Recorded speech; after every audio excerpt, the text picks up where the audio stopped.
Best attitude towards accounting with Pioneer.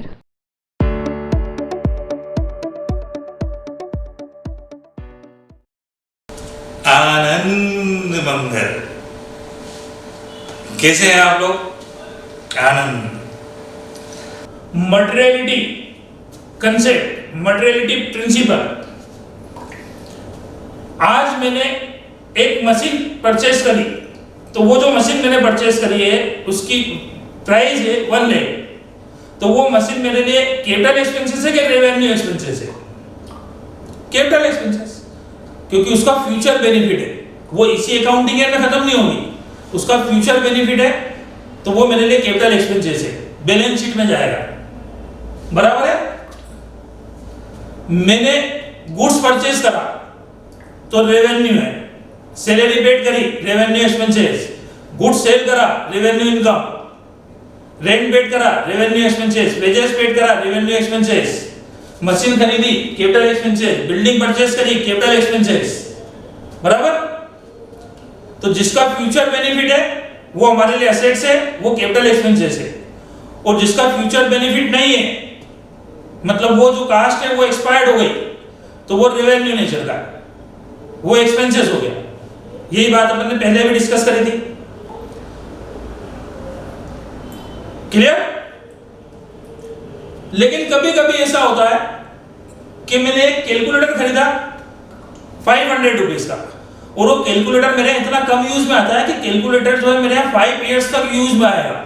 तो calculator 500 rupees का है, उसका बेनिफिट मेरे को 5 इयर्स तक मिलेगा, मतलब 5 अकाउंटिंग इयर्स में, तो वो मेरे लिए एसेट्स हो गई। तो जब भी मैंने कैलकुलेटर खरीदा तो कौन सी एसेट्स हो गई? वो फिक्स एसेट्स हो गई, क्योंकि उसका बेनिफिट मेरे को 5 इयर्स तक मिलेगा।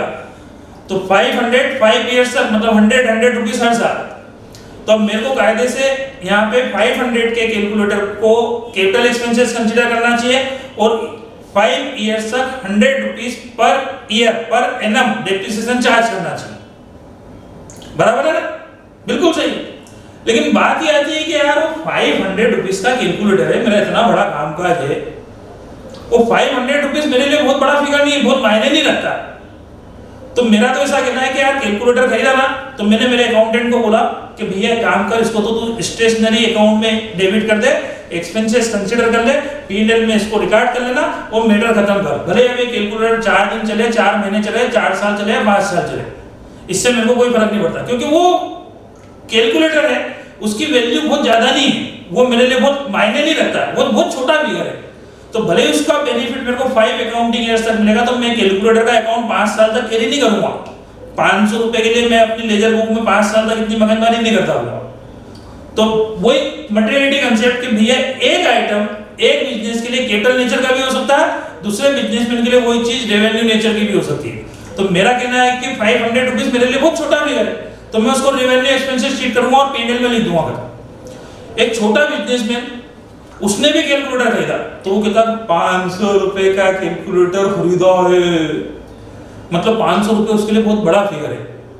मतलब उसने जब कैलकुलेटर खरीदा तो बड़ा खुश हुआ कि अपने पास कैलकुलेटर आ गया, 5 साल तक तो अपने को कैलकुलेशन में तकलीफ नहीं आएगी, 5 साल तक इस कैलकुलेटर का बेनिफिट मिलेगा, मतलब उसके लिए वो फिगर बड़ा है। तो वो उसको कैपिटल एक्सपेंसेस कंसीडर करेगा और कैलकुलेटर का अकाउंट बनाएगा, और 5 साल तक उसको कैरी करेगा, हर साल 100 रुपीज उस पर डेप्रिसिएशन चार्ज करेगा। बराबर? मैंने एक कंप्यूटर खरीदा 50,000 का, तो 50,000 का तो मैं बोलूंगा कैपिटल एक्सपेंसेस। बराबर है ना? कंप्यूटर अकाउंट डेबिट करूंगा और बैलेंस शीट में एसेट साइड लिखूंगा, क्योंकि 50,000 का कंप्यूटर मेरे यहाँ पे कम से कम 4 से 5 साल यूज में आएगा, तो मैं ईयर टू ईयर उसको डेप्रिसिएट करता जाऊंगा, हर साल उसकी कीमत कम करता जाऊंगा जितना भी उसका यूज होगा उस हिसाब से। तो वो मेरे लिए कैपिटल एक्सपेंसेस हो गया। एक बड़ी ऑर्गेनाइजेशन ने उनके प्रीमाइसेस में 20 कंप्यूटर लगाए 1-1 लाख रुपए वाले, 1-1 लाख रुपए वाले 20 कंप्यूटर लगाए, मतलब 20 लाख के।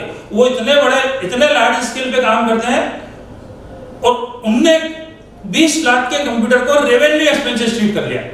उनका कहना है कि यार 20 लाख रुपए के तो कंप्यूटर आए, अभी 2-4-6 महीने यूज में आएंगे, फिर कोई नई टेक्नोलॉजी आ जाएगी, कुछ चेंजेस होंगे टेक्नोलॉजी में, तो फिर ये सारे कंप्यूटर हटा के नए लेना पड़ेंगे, मतलब ये इस अकाउंटिंग में खत्म हो जाएंगे। तो मैं 50,000 के कंप्यूटर खरीदा 50,000 का, मतलब उसको असेट्स कंसीडर कर रहा हूँ, मेरे लिए मायने रखता है, 5 साल तक बेनिफिट मिलेगा। तो मैं कैपिटल एक्सपेंसेस कंसीडर कर रहा हूँ। और एक दूसरे बिजनेसमैन ने जो बहुत लार्ज स्केल पे काम करता है 20 कंप्यूटर खरीदा 1 लाख रुपए का, 20 लाख, और वो उसको रेवेन्यू एक्सपेंसेस कंसीडर कर रहा है कि भैया इस साल में तो खत्म हो जाएगा, हमारे यहाँ पे कंप्यूटर पे इतना काम होता है कि 8-10 महीने में तो कंप्यूटर की हालत खराब हो जाती है, फिर हमको नया कंप्यूटर रिप्लेस करना पड़ेगा। तो वो 20 लाख को भी रेवेन्यू एक्सपेंसेस कंसीडर कर रहा है और मैं 50,000 को भी कैपिटल एक्सपेंसेस कंसीडर कर रहा हूँ। तो मेरे लिए क्या महत्वपूर्ण है, मेरे लिए क्या मायने रखता है, ये मैं डिसाइड करूंगा, कोई दूसरा डिसाइड नहीं करेगा। यही बोलता है मटेरियलिटी कंसेप्ट कि वो चीज आपके लिए क्या मायने रखती है, आपको उसका क्या बेनिफिट है, कितने टाइम तक बेनिफिट मिलेगा, आप डिसाइड करके बता दो।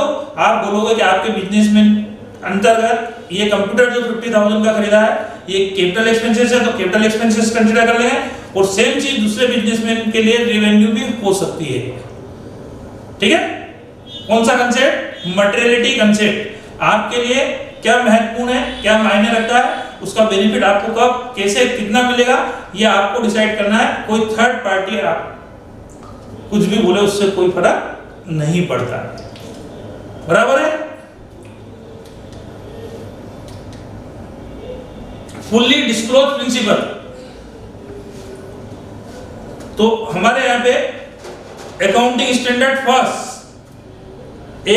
फर्स्ट जो है वो ये बोलता है कि हर बिजनेसमैन को अपने यहाँ पे वो कौन सी पॉलिसी फॉलो कर रहा है, कौन से कंसेप्ट्स को फॉलो कर रहा है, कौन से प्रिंसिपल्स को फॉलो कर रहा है, कौन से प्रिंसिपल्स को फॉलो नहीं कर रहा है, उसके यहाँ पे वो क्या चलेगा, कैसे चलेगा, वो सारी चीजें उसको डिस्क्लोज कर देना चाहिए। वो अकाउंटिंग का पार्ट तो नहीं है, लेकिन जब आपके फाइनेंशियल स्टेटमेंट कंप्लीट होते हैं तो उसके बाद में एक रिपोर्ट बनती है या फिर बैलेंस शीट के नीचे फुट नोट में आप डिस्क्लोज कर दो उस रिपोर्ट के अंतर्गत, अकाउंटिंग रिपोर्ट में या फुट नोट में, कि हम इन कंसेप्ट्स को फॉलो कर रहे हैं, हम इन कंसेप्ट्स को फॉलो नहीं कर रहे हैं। क्योंकि आप बिजनेस कर रहे हो, आप किसी के साथ चीटिंग नहीं कर रहे हो। तो जब मैंने यहाँ पे तो पॉलिसी ऐसी, मैं ऐसे करता हूँ भैया, तो आपने वो चीज सब डिस्क्लोज कर दी। जैसे मैंने कोई बिजनेस स्टार्ट करा, कोई कमोडिटी परचेस करता हूँ 100 रुपीज में, 20 रुपीज प्रॉफिट अर्न करके सेल करूंगा। मतलब मेरा सीधा पॉइंट है कि 20% प्रॉफिट अर्न करके मटेरियल सेल करना है। हर कमोडिटी पे मैंने प्राइस टेक कर दी 100 प्लस 20 120, 20% ऐड करके जो भी प्राइस होगी सेलिंग प्राइस है। और मैं कोई बार्गेनिंग नहीं करता हूँ। मैंने यहाँ बोर्ड लगा दिया नो बार्गेनिंग, फिक्स रेट। तो मेरी पॉलिसी है कि भैया मेरा रीजनेबल प्रॉफिट है और ये जो प्राइस बता दी है फाइनल है, इसमें 1 रुपए भी मैं कम ज्यादा नहीं करूंगा, कोई भी कस्टमर आ जाए कैसे भी आ जाए। तो ये मेरी पॉलिसी है। मैं डिस्क्लोज कर दूं कि भैया fix rate, no bargaining, no much, बस खत्म। तो आपकी कौन सी पॉलिसी है, आप किन कंसेप्ट्स को, किन प्रिंसिपल को फॉलो कर रहे हो, किनको नहीं कर रहे हो, आपको सारी चीजें फुट नोट में, अकाउंटिंग रिपोर्ट में डिस्क्लोज कर देना चाहिए। ये कंसेप्ट यही बोलता है। क्योंकि अगर आप कोई मैटर किसी के सामने आपको डिस्क्लोज करना था और आपने नहीं करा और सामने वालों को फ्यूचर में कोई प्रॉब्लम आई तो वो आपके ऊपर ब्लेम करेगा कि यार आपने बताया नहीं था, आप बताते तो हम आपके साथ डील नहीं करते, आपके ना बताने के कारण हमको कोई तकलीफ हो गई है। और वो तकलीफ सामने वालों को फाइनेंशियल टर्म में हुई है, आपके कोई पॉइंट को डिस्क्लोज ना करने के कारण किसी भी थर्ड पार्टी को मॉनेटरी टर्म में कोई लॉस हुआ है तो वो आपके ऊपर ब्लेम करेगा और आपको उस ब्लेम को एडमिट करना पड़ेगा। यदि उसको कोई लॉस हुआ है तो वो आपको कंपेंसेट करना पड़ेगा। इसलिए सीधी बात है कि भैया हम तो सारी चीजें डिस्क्लोज कर दो, खत्म बात। जैसे अपन ने एक चैप्टर पढ़ाया है मैंने आपको, contingent assets, contingent liabilities, reserve and provisions 19, तो आप उसको जरूर देखना। तो कंटिंजेंट असेट्स, कंटिंजेंट लायबिलिटी जो हो भी सकती है, नहीं भी हो सकती है, अभी पता नहीं है, अमाउंट पता नहीं है। तो भैया कोई लॉस मेरे को हो सकता है नियर फ्यूचर में 2 लाख 5 लाख रुपए का, होगा कि नहीं होगा अभी पता नहीं है, मेरे कंट्रोल में नहीं है। कोई मामला डिस्प्यूट वाला है, कोर्ट में चल रहा है, यदि मैं कोर्ट में केस हार गया तो मेरे को क्लेम देना पड़ेगा और जीत गया तो नहीं देना पड़ेगा, ठीक है ना। और वो हो सकता है 1 लाख रुपए, 2 लाख रुपए, 3 लाख रुपए, 5 लाख रुपए के बीच में कुछ भी हो सकता है। तो अभी वो पता नहीं है तो वो अकाउंटिंग का पार्ट नहीं है, लेकिन वो चीज हमको फुट नोट में डिस्क्लोज कर देना चाहिए कि ऐसा एक मैटर है जो कोर्ट में पेंडिंग है और यदि वहां पे हम कोर्ट में केस हार गए तो हमको 5 लाख रुपए तक क्लेम देना पड़ सकता है, अमाउंट कंपेंसेट करना पड़ सकता है। वो अमाउंट अभी क्लियर नहीं है, इसलिए वो अकाउंटिंग का पार्ट नहीं है।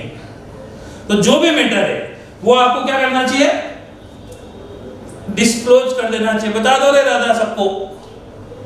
उसके बाद में फिर लोगों को डिसाइड करना दो आपके साथ उनको डील करना नहीं करना। आपने बता दिया और उसके बाद में किसी को कोई तकलीफ आए तो वो आपके ऊपर ब्लेम नहीं करेगा, आपके तो हमने तो पहले बता दिया, हमने कोई आपके साथ कोई चीटिंग थोड़ी करी है, सारी चीजें आपके सामने क्लियर है। चलो मच नहीं होना यार, जिंदगी में पहले ही बहुत मच हो रखी है, शांति चाहिए। तो शांति चाहिए तो बस सीधी बात है, सारी चीजें सीधी सबके सामने डिस्क्लोज कर दो, बाद में कोई मच नहीं मानता अपन, ठीक है। Fully disclose of accounting policy and principle, ये एएस फर्स्ट भी बोलता है, ठीक है। और यही अपना एक कंसेप्ट भी है। प्रूडेंस कंजर्वेटिव कंसेप्ट, दो नामों से जाना जाता है, prudence and conservative concept. Income को इनकम कब मानेंगे, जब वो एक्रूड हो जाए।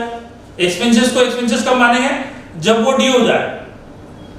लेकिन कभी कोई एक्सपेंसेस लगभग हो गया, हमको भी लग रहा है कि हो ही गया, लेकिन अभी उसका फिगर फाइनल नहीं हुआ, वो फिगर आने वाले कुछ 2, 5, 10, 15 दिन, महीने भर के अंदर डिक्लेयर हो जाएगा, ठीक है। तो बात ये आती है कि उस बीच में हमारा अकाउंटिंग ईयर चेंज होता है। मान लो कोई मेरा कोर्ट में मामला चल रहा है और मेरा फ्रेंड लायर है, वो मेरा केस लड़ रहा है, अब उसकी फीस, मेरा कोर्ट में केस फाइनल होने वाला है, आज 25 मार्च है, 31 मार्च को मैं अकाउंट कंप्लीट करूंगा, 31 मार्च तक वो डिसीजन नहीं आया, 5, 7, 10 अप्रैल के करीब उसका डिसीजन आने वाला है, तो मेरे को मेरे लायर को फीस देना पड़ेगी।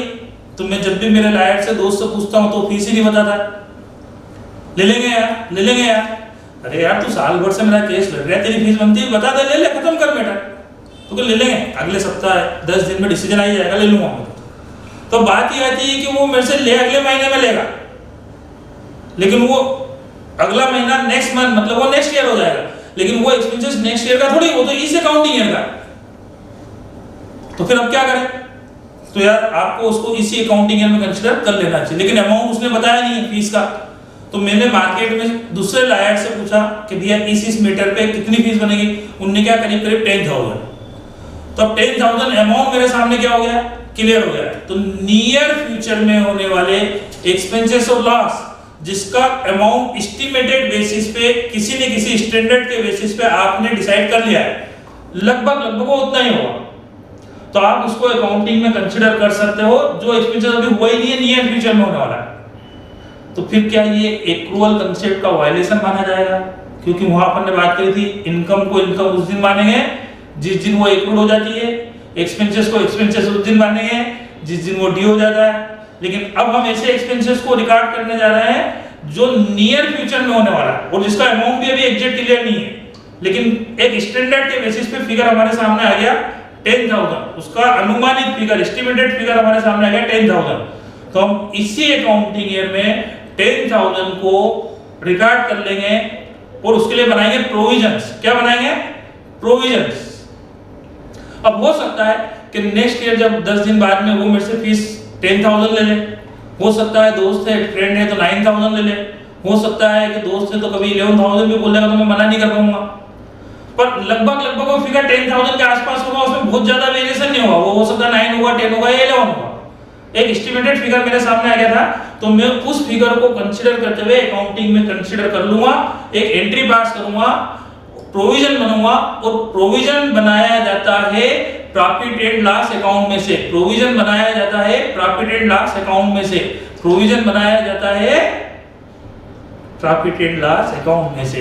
एंट्री होगी प्रॉफिट एंड लॉस अकाउंट दिया to provision for legal expenses, profit and loss account दिया to provision for bad debts, profit and loss account दिया to provision for legal expenses, profit and loss account दिया to provision for claim.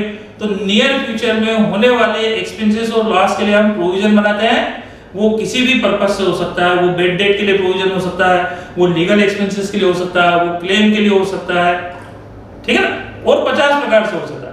जिस purpose से बोले कि लगभग इतना amount expenses होने वाला है नियर फ्यूचर में, तो हम उसके लिए प्रोविजन बनाएंगे, एंट्री पास करेंगे, P&L अकाउंट दिया to provision for dash dash dash जो भी है, ठीक है। तो P&L के डेबिट में जाएगा और बैलेंस शीट में इसको लाइटिज साइड लिख देंगे कि यार ये लाइटिज क्रिएट होने वाली है नियर फ्यूचर में, जिसको हमने कंसीडर कर लिया क्योंकि उस एक्सपेंसेस का, उस लॉस का रिलेशन इसी अकाउंटिंग ईयर से है, तो हमने इसी ईयर में P&L के डेबिट में उसको कंसीडर कर लिया, मतलब हमने उतने अमाउंट से हमारा प्रॉफिट कम कर दिया। बात समझ में आ गई?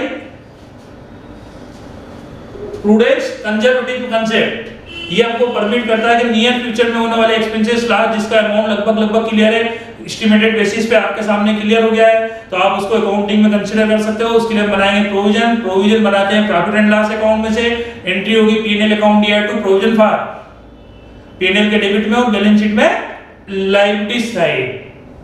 क्लियर? मेरे को कल 2 करोड़ रुपए की लॉटरी खुलने वाली है, आज सुबह 5 बजे सपना आया था, तो क्या मैं इनकम मान लूं? तो नियर फ्यूचर में कोई इनकम होने वाली है जिसका अमाउंट भी लगभग आपके सामने क्लियर हो गया है, तो क्या अपन उसको इनकम कंसीडर कर लें? जैसे एक्सपेंसेस के लिए अपन ने प्रोविजन बनाया, तो नहीं, इनकम को जब तक इनकम कंसीडर नहीं करेंगे जब तक कि वो अप्रूव नहीं हो जाती है। भैया तेरे को 2 दिन बाद इनकम होने वाली है ना, हो जाते फिर उसको भी रिकॉर्ड कर लेंगे। तो इनकम को इनकम उसी दिन मानेंगे जिस दिन वो एक्रूड होगी, और एक्सपेंसेस को एक्सपेंसेस उस दिन मानेंगे जिस दिन वो ड्यू होगा, उसके पहले उसको अकाउंटिंग में नहीं लेंगे, एक्रूवल कंसेप्ट। लेकिन एक्सपेंसेस को आप पहले भी अकाउंटिंग में कंसीडर कर सकते हो, प्रूडेंस कंजर्वेटिव कंसेप्ट। तो जो भी आप प्रोविजंस बनाते हो वो सब इसी कंसेप्ट के कारण है। स्टॉक का वैल्यूएशन कास्ट प्राइस और net realisable value whichever is less पे करते हैं। मैंने 10,000 का मटेरियल परचेज करा था, वो 10,000 का मटेरियल मेरे पास रखा हुआ है, उसकी वैल्यू 10,000 है, तो स्टॉक 10,000, उसकी मार्केट में रेट 12,000 होगा, तो भैया 12 नहीं 10, स्टॉक की वैल्यू 10,000 ही होगी, और मार्केट में उसका रेट डाउन होगा 8,000 रहेगा, तो आप 8,000 पे रिकॉर्ड कर लो, क्योंकि अब मार्केट में उसका रेट 8,000 ही होगा, तो आप 8,000 से ज्यादा में तो उसको बेच नहीं पाओगे। तो जितने भी करंट असेट्स होती है उनका वैल्यूएशन हमेशा कास्ट प्राइस और net realisable value whichever is less, दोनों में से जो कम हो उस पे किया जाता है, due to prudence conservative concept. जितने भी प्रोविजन बनाए जाते हैं, तो लॉस होने वाला है तो उसको आप कंसीडर कर सकते हो, लेकिन इनकम को इनकम जब तक कंसीडर नहीं करोगे जब तक कि वो एक्रूड नहीं हो जाए। बात समझ में आ गई होगी?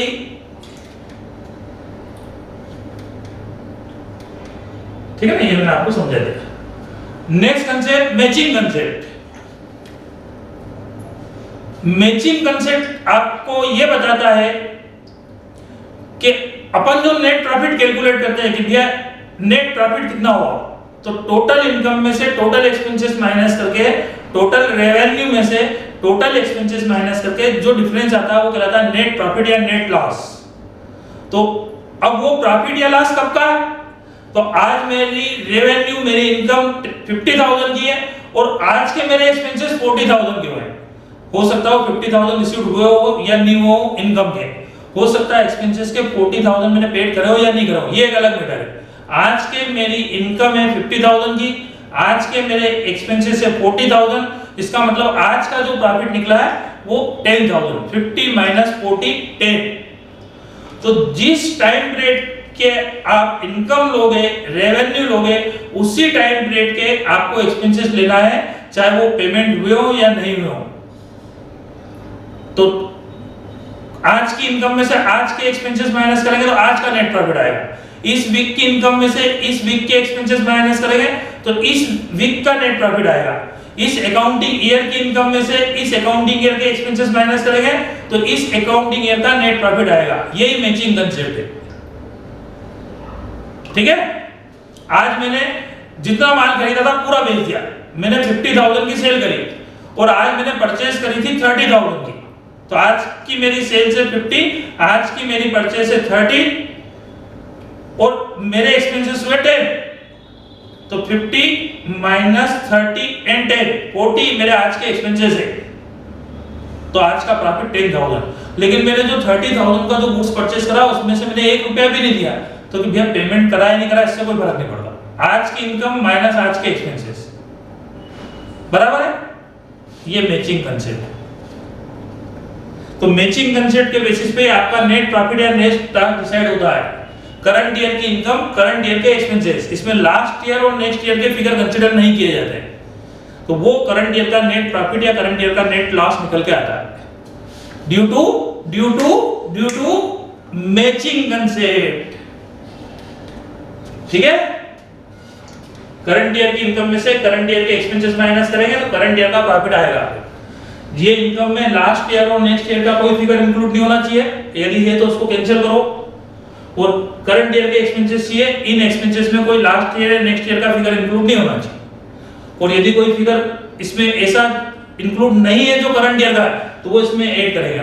मतलब करंट ईयर की इनकम और करंट ईयर के एक्सपेंसेस ही लेंगे, चाहे वो अमाउंट रिसीव हुआ या नहीं हुआ, चाहे वो अमाउंट पेड कराओ या नहीं कराओ। ये मैचिंग कंसेप्ट, बात क्लियर? कास्ट कंसेप्ट,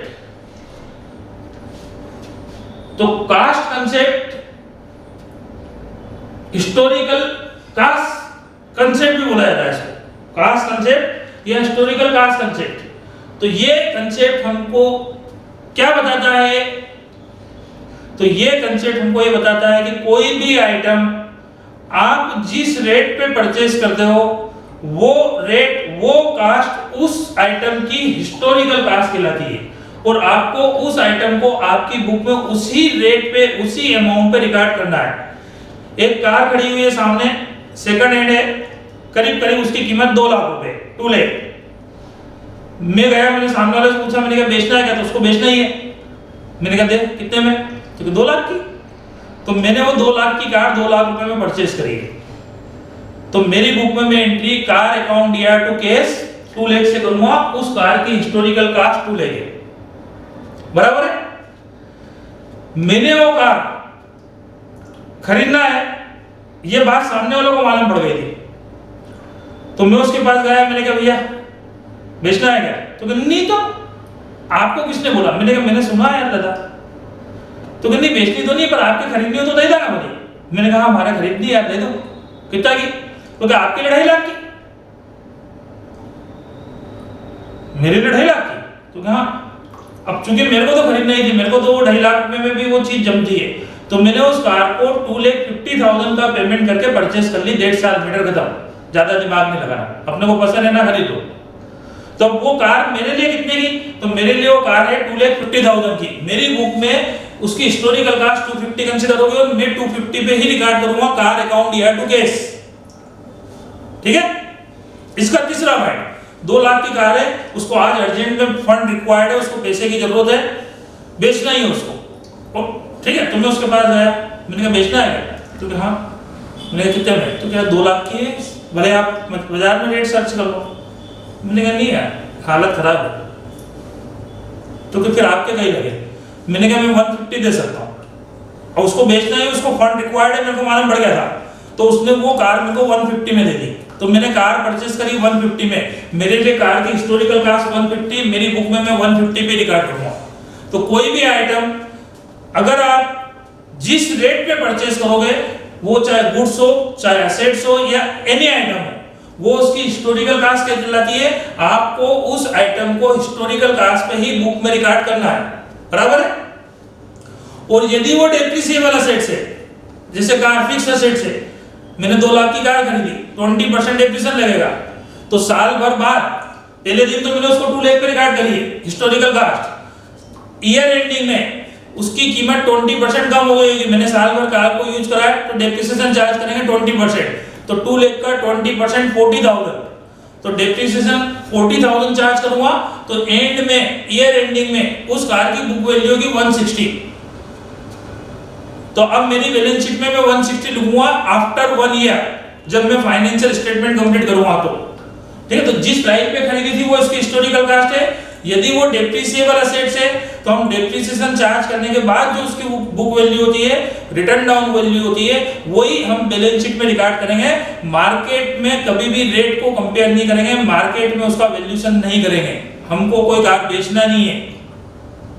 ठीक है ना। मेरे लिए वो कार 2 लाख की थी, साल भर यूज करा, 40,000 डेप्रिसिएशन लग गया, मतलब वो 160 की। हो सकता है मार्केट में उसके रेट 170 हो सकता है 150 हो, भाड़ में जाए, मेरे को उससे कोई फर्क नहीं पड़ता। मार्केट के रेट को हम कभी भी कंसीडर नहीं करेंगे। हो सकता है मार्केट में उसकी कीमत 170 हो या 150 हो, मैं कभी भी मार्केट रेट को कंपेयर नहीं करूंगा, मैं उसका रिवैल्यूएशन नहीं करता हूं, डे टू डे रिवैल्यूएशन करते ही नहीं है भैया। 40,000 depreciation 2 lakh minus 40 160 balance sheet में लिख देंगे, खत्म बात। ठीक है, कोई सी भी फिक्स एसेट है तो या करंट एसेट हो, कोई भी आइटम, जिस दिन आपने वो परचेस करा था, टेक ओवर करा था, तो उसको रिकॉर्ड करा था हिस्टोरिकल कास्ट में, डेप्रिसिएबल फिक्स एसेट और डेप्रिसिएशन चार्ज करने के बाद जो बुक वैल्यू होगी वो बैलेंस शीट में आएगी। और यदि वो करंट एसेट्स है तो अभी इसके पहले मैंने बताया प्रूडेंस कंजर्वेटिव कंसेप्ट, सारी करंट एसेट्स का वैल्यूएशन कास्ट प्राइस और net realisable value whichever is less पे किया जाता है। ठीक है, तो करंट एसेट्स है तो हम उसका वैल्यूएशन करके जो कम होगा वो फिगर बैलेंस शीट में कंसीडर करेंगे। यही बोलता है कास्ट कंसेप्ट। ठीक है, रियलाइजेशन प्रिंसिपल, तो अभी मैंने आपसे बात करी कि कोई भी आइटम आप बैलेंस शीट में किस रेट पे कंसीडर करोगे, तो डेप्रिसिएबल फिक्स एसेट से तो book value written down value, और करंट एसेट से तो कास्ट और net realisable value whichever is less. ठीक है, तो एक कंसेप्ट अपन ने भी डिस्कस करा था, going concern concept, business continue लगातार निरंतर चलता रहेगा, बराबर है। तो जब बिजनेस कंटिन्यू निरंतर लगातार चलता रहेगा तो हम year two year financial statement complete करते जाते हैं और ईयर टू ईयर हमारी पोजीशन हम चेक करते जाते हैं, अकाउंट्स को फाइनलाइज करते जाते हैं। ठीक है, और मेरा बिजनेस पिछले 20 साल से चल रहा था, बढ़िया चल रहा था। कौन सा कंसेप्ट एप्लीकेबल हो रहा था? Going concern concept. Going concern concept में सारे ट्रांजैक्शन को हम 2 कैटेगरी में क्लासिफाई कर रहे थे, रेवेन्यू और कैपिटल। रेवेन्यू आइटम सारे ट्रेडिंग पैनल में जाके खत्म हो जाते थे, प्रॉफिट या लॉस डिसाइड हो जाता था और बैलेंस शीट में आ जाता था। और कैपिटल नेचर के सारे आइटम बैलेंस शीट में, और बैलेंस शीट में फिगर कौन सी प्राइस पे रिकॉर्ड होगा अभी मैंने बताया। कास्ट कंसेप्ट में written down value book value, current assets है तो कास्ट और net realisable value whichever is less. यही कंसेप्ट हमेशा फॉलो होते हैं, होंगे, ऐसा ही मान के पूरी अकाउंटिंग की जाती है। ये एक एक्स्ट्रा कंसेप्ट है रियलाइजेशन कंसेप्ट। ईयर एंडिंग होगी 31 मार्च 2023 को। कब होगी? 31 मार्च 2023 को। 1 जुलाई 22 को मैं बैठा हुआ था, मैंने कहा ये काम बहुत कर लिया यार, अब अपन या तो काम बंद करो या कोई दूसरा नया काम करें। तो मेरा जो बिजनेस कई सालों से चल रहा था, तो गोइंग कंसर्न कंसेप्ट ये सारे कंसेप्ट एप्लीकेबल हो रहे थे। लेकिन 1 जुलाई 22 को मैंने ये डिक्लेयर कर दिया कि भैया मैं तो बिजनेस को बंद करने वाला हूं, मैं इस बिजनेस को बंद करने वाला हूं, खत्म बात, मेरे को अभी बिजनेस कंटिन्यू नहीं करना है। तो जैसे ही मैंने ये डिक्लेयर करा कि मैं इस बिजनेस को वाइंड अप कर रहा हूं, उस दिन से मेरे बिजनेस के अंतर्गत गोइंग कंसर्न कंसेप्ट एप्लीकेबल नहीं होगा। उस दिन से मेरे बिजनेस में गोइंग कंसर्न कंसेप्ट एप्लीकेबल नहीं होगा। उस दिन से मेरे बिजनेस में रियलाइजेशन कंसेप्ट एप्लीकेबल हो जाएगा। उस दिन से मेरे बिजनेस में कौन सा कंसेप्ट एप्लीकेबल हो जाएगा? Realisation concept. बस 1 जुलाई को अपन ने डिक्लेयर कर दिया, तो अब 1 जुलाई से गोइंग कंसर्न कंसेप्ट एप्लीकेबल नहीं होगा, रियलाइजेशन कंसेप्ट होगा। और रियलाइजेशन कंसेप्ट जिस दिन से एप्लीकेबल हो गया, उस दिन से कैपिटल नेचर का कुछ होता ही नहीं है। उस दिन से जो भी होगा आपके बिजनेस में, जितने भी ट्रांजैक्शन होंगे, सब रेवेन्यू नेचर के। कहीं से आ रहा है तो रेवेन्यू इनकम, कहीं गया तो रेवेन्यू एक्सपेंसेस, बराबर। क्योंकि अब मैं बिजनेस को बंद ही कर रहा हूं, सीधा जो आएगा वो इनकम, जो गया वो खर्चे। तो अब बिजनेस को बंद करना में कोई बच्चों का खेल तो नहीं है। इतनी सारी प्रॉपर्टी है, मार्केट में से कलेक्शन करना है, मार्केट में लोगों को पेमेंट करना है, तो इस प्रोसेस को कंप्लीट करते करते भी 2-4 महीने निकल जाएंगे। तो ठीक है, निकल जाए। जुलाई है ना, 4 महीने भी लग गए, तो जुलाई, अगस्त, सितंबर, अक्टूबर, नवंबर, दिसंबर तक जाके चीजें सब फाइनलाइज हो जाएगी, सारी प्रॉपर्टी बिक जाएगी, सारे कलेक्शन हो जाएंगे, सारे पेमेंट हो जाएगा, मैटर खत्म हो जाएगा, बिजनेस वाइंड अप, बराबर है ना। तो ईयर एंडिंग होने के पहले तो मेरे बिजनेस का एंड ही हो जाएगा। मतलब अब 31 मार्च 23 तक तो मेरा बिजनेस रनिंग में रहेगा ही नहीं, उसके पहले ही क्या हो जाएगा? बंद हो जाएगा। है ना, मतलब अब बैलेंस शीट बनाने की कोई जरूरत नहीं पड़ेगी। सारी प्रॉपर्टी मैं सेल आउट कर दूंगा, सारी कलेक्शन कर लूंगा मार्केट से, सारी लाइबिलिटीज का पेमेंट कर दूंगा। ठीक है ना, तो ये बैलेंस शीट अब नहीं बनेगी क्योंकि 31 मार्च 2023 तक मेरा बिजनेस रनिंग पोजीशन में नहीं रहेगा, वाइंड अप हो जाएगा। तो अब यहाँ पे 1 जुलाई से कौन सा कंसेप्ट एप्लीकेबल हो गया? Realisation concept. और रियलाइजेशन कंसेप्ट जिस दिन से एप्लीकेबल हो गया तो जो पैसा मिले तो रेवेन्यू इनकम और लगे तो रेवेन्यू एक्सपेंसेस। तो एक लास्ट कोई कॉन्ट्रैक्ट मैंने ले रखा था, वो मेरे को कंप्लीट करना है और उस कॉन्ट्रैक्ट को कंप्लीट करने में मेरे को एक डंपर की जरूरत पड़ रही है, एक जेसीबी मशीन की जरूरत पड़ रही है 20 लाख की। तो मैंने कहा खरीद लो। तो क्या 2-3 महीने का तो काम है, तो मैंने कहा खरीद लो अपन तो फटाफट। तो 20 लाख रुपए का एक डंपर खरीदा या जेसीबी मशीन खरीदी। कौन सा एक्सपेंसेस? तो क्या रेवेन्यू एक्सपेंसेस। तो क्या 3 महीने में वो डंपर जेसीबी मशीन खत्म हो जाएगी? तो क्या नहीं होगी। अभी तो खरीदो आप 20 लाख और 20 लाख जैसे आपने दिए उसको रेवेन्यू एक्सपेंसेस मान लो। 3 महीने में जब आपका काम कंप्लीट होगा उस जेसीबी मशीन को अपन क्या कर देंगे? सेल कर देंगे। तो सेल कर देंगे तो वो 17,000, 18,000, 19,000, 15,000 जितने भी सेल होगी उसको रेवेन्यू इनकम मान लेंगे। मतलब जिस दिन परचेज करा था तो रेवेन्यू एक्सपेंसेस, जिस दिन उसको सेल करेंगे उस दिन वो रेवेन्यू इनकम खत्म हुआ। तो जो पैसा आएगा उसको रेवेन्यू इनकम, जो लगेगा उसको रेवेन्यू एक्सपेंसेस मानो, मैटर खत्म। और 31 मार्च 23 के पहले बिजनेस भी खत्म। अब यहाँ पे कोई कैपिटल नेचर का एक्सपेंसेस या कैपिटल नेचर की इनकम होगी ऐसा मानेंगे ही नहीं। क्लियर? लेकिन एक सेकंड के लिए मान लो कि यार इतनी प्रॉपर्टी सेल करना है, इसमें हो सकता है कि जुलाई में मैंने डिक्लेयर करा था, 31 मार्च आने में अभी 9 महीने बचे थे, तो 2-4 महीने में मैटर नहीं पड़ जाना चाहिए था। लेकिन कुछ मामले पेंडिंग थे, प्रॉपर्टी बेचना कोई बच्चों का भी खेल नहीं है। कभी कभी मालूम पड़ा अगला मई आ गया, ये सब मैटर निपटते निपटते अगला मई आ गया और मई के पहले एक बार आ गई 31 मार्च। तो इसका मतलब अभी एक बार फाइनेंशियल स्टेटमेंट और बनेंगे, एक बार आखिरी बार फाइनेंशियल स्टेटमेंट और बनाना पड़ सकते हैं। कोई बात नहीं, बना लेंगे, ट्रेडिंग पीएनएल बना लेंगे, net profit and net loss decide हो जाएगा और बैलेंस शीट भी बना देंगे आखिरी बार। जो चीज बचेगी, ऐसे तो 90% चीजें तो बिक जाएगी, जो बचेगी वो बैलेंस शीट में लिखते हैं। तो अब जो बैलेंस शीट बनेगी, ऐसे तो 99.99% रियलाइजेशन कंसेप्ट एप्लीकेबल होने के बाद में बैलेंस शीट बनती ही नहीं है। पर कभी एक आध बार और ऐसी सिचुएशन बन जाए तो फिर अब उस बैलेंस शीट में जितनी भी असेट्स और लायबिलिटी आएगी वो सब नेट रियलाइजेबल वैल्यू पे आएगी।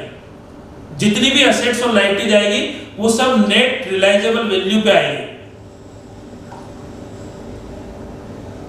जब तक गोइंग कंसर्न कंसेप्ट एप्लीकेबल हो रहा था तो मैंने बताया था फिक्स असेट्स बुक वैल्यू पे डेप्रिसिएशन माइनस करने के बाद करंट असेट्स कास्ट और net realisable value whichever is less, ये गोइंग कंसर्न कंसेप्ट। लेकिन रियलाइजेशन कंसेप्ट में सब रेवेन्यू नेचर का होता है, कैपिटल नेचर का कुछ होता ही नहीं क्योंकि अब बैलेंस शीट बनेगी नहीं, उसके पहले बिजनेस बंद हो जाएगा। और कभी एक आध बार लास्ट बार बैलेंस शीट बनाना भी पड़ेगी तो हम बैलेंस शीट के अंतर्गत अब सारी एसेट्स को नेट रियलाइजेबल वैल्यू पे लिखेंगे कि भैया मेरे पास एक जेसीबी मशीन पड़ी हुई है, यूं तो मेरी बुक में उसकी कीमत 15 ले गए, लेकिन आज बेचने जाऊंगा तो 12 लाख रुपए से ज्यादा में नहीं बिकेगी, तो मेरी बैलेंस शीट में मैं 12 लाख में लिखूंगा क्योंकि आज की तारीख में उसकी नेट रियलाइजेबल वैल्यू 12 लेगी। नहीं यार बहुत अच्छी कंडीशन में है, मेरे पास वो जो मशीन पड़ी हुई है वो तो 17 लाख में बिक सकती है, 17 लाख में, तो मैं बैलेंस शीट में 17 लाख लिखूंगा। तो जिस दिन रियलाइजेशन कंसेप्ट एप्लीकेबल हो जाता है उस दिन से सब रेवेन्यू नेचर का होगा, कैपिटल नेचर का कुछ होगा ही नहीं क्योंकि बैलेंस शीट बनेगी नहीं। फिर भी अगर बैलेंस शीट बनेगी तो बैलेंस शीट में सारी एसेट नेट रियलाइजेबल वैल्यू पर आएगी। क्लियर? चलो अब सीधे मैं बाइंड पे आता हूं, इसको एंड कर रहा हूं, बस इतना आपके लिए अभी सफिशिएंट है और ये लगभग कवर हो गया पूरा। अब लास्ट पॉइंट ध्यान रखना, इतने सारे कंसेप्ट बनने पड़े हैं, इन कंसेप्ट को हर बिजनेसमैन फॉलो करे ऐसा कंपलसरी नहीं है। हर बिजनेसमैन कुछ कंसेप्ट फॉलो कर सकता है, कुछ नहीं भी कर सकता है। वो जिन कंसेप्ट को फॉलो कर रहा होगा वो अपनी अकाउंटिंग रिपोर्ट में फुट नोट में डिस्क्लोज कर देगा और जिनको नहीं कर रहा है उसको भी वो डिस्क्लोज कर देगा कि भैया मैं इन कंसेप्ट को फॉलो करता हूं या मैं इन कंसेप्ट को फॉलो नहीं करता। ठीक है? और कभी कभी वो डिस्क्लोज नहीं कर रहा है तो हम मान के चलेंगे इन सारे कंसेप्ट में से 3 कंसेप्ट फंडामेंटल अकाउंटिंग कंसेप्ट बोला जाता है, fundamental accounting principle, fundamental accounting concept, 3 होते हैं। ये मान के चला जाएगा कि वो 3 फंडामेंटल कंसेप्ट है और हर बिजनेसमैन जब अकाउंटिंग कर रहा है, हर ऑर्गेनाइजेशन जब अकाउंटिंग कर रही है, कुछ नहीं कहा है तो वो 3 कंसेप्ट वो फॉलो कर ही रहे होंगे। भैया आपने बताया नहीं था तो हम तो ये मान के चल गए 3 तो कर ही रहो, बाकी के लिए भी मानेंगे लेकिन ये 3 तो कंफर्म है। तो या तो आप कौन से कर रहे हो और कौन से नहीं कर रहे हो पूरा डिस्क्लोज कर दो, और नहीं डिस्क्लोज करता है कोई बिजनेसमैन तो fundamental accounting assumption, fundamental accounting principle, fundamental accounting concept हर बिजनेसमैन फॉलो करेगा, ऐसा मान के चलेंगे। ये एजम्पशन है ना। कॉमर्स जितने भी बच्चे लेते हैं उनसे सबसे पूछो क्या करोगे तो भैया सीए करेंगे। तो मैं कहता हूं मान लो आपका सीए हो गया तो जिस दिन आप सीए बन जाओगे तो लोग आपको क्या बोलेंगे, जी सीए साहब, क्या बोलेंगे, जी सीए, ठीक है ना। तो ये फंडामेंटल अकाउंटिंग कंसेप्ट 3 है, G C A, G for going concern concept, C for consistency, A for accrual. G C A going concern concept, consistency concept, accrual concept, ये फंडामेंटल अकाउंटिंग एजम्पशन है, ये fundamental accounting principal है, ये fundamental accounting concept है। हर business में कुछ नहीं कहा हो तो ये एजम्पशन लेके हम चलेंगे कि ये 3 कंसेप्ट तो वो फॉलो कर ही रहा होगा, G C A going concern concept, consistency concept और एक्रूअल कंसेप्ट। बाकी कर नहीं मानो, कर रहा होगा तो बताएगा, नहीं कर रहा होगा तो नहीं बताएगा, ठीक है। बात सबको क्लियर हो गई होगी। तो ये लगभग मैंने आपसे मैक्सिमम कंसेप्ट प्रिंसिपल डिस्कस कर लिया है और आपकी थ्योरी का बहुत बड़ा पोर्शन आपका ये कंप्लीट हुआ, ठीक है। और भी कुछ छोटे मोटे पॉइंट बचे हैं तो एक वीडियो इस पे और बना देंगे, ठीक है। पर अभी मोस्टली चीजें आपकी कवर हो गई। तो आपकी 11 की बुक में या बेसिक कंसेप्ट में जब भी कोई अकाउंटिंग की बात आती है, थ्योरेटिकल पोर्शन आता है तो ये है। एक चीज बची है मेजर, अकाउंटिंग स्टैंडर्ड्स, तो उस पे भी एक वीडियो बना देंगे बची हुई चीजों पे, ठीक है। चलो आपको अच्छा लगे तो चैनल को लाइक सब्सक्राइब जरूर करें। Thank you.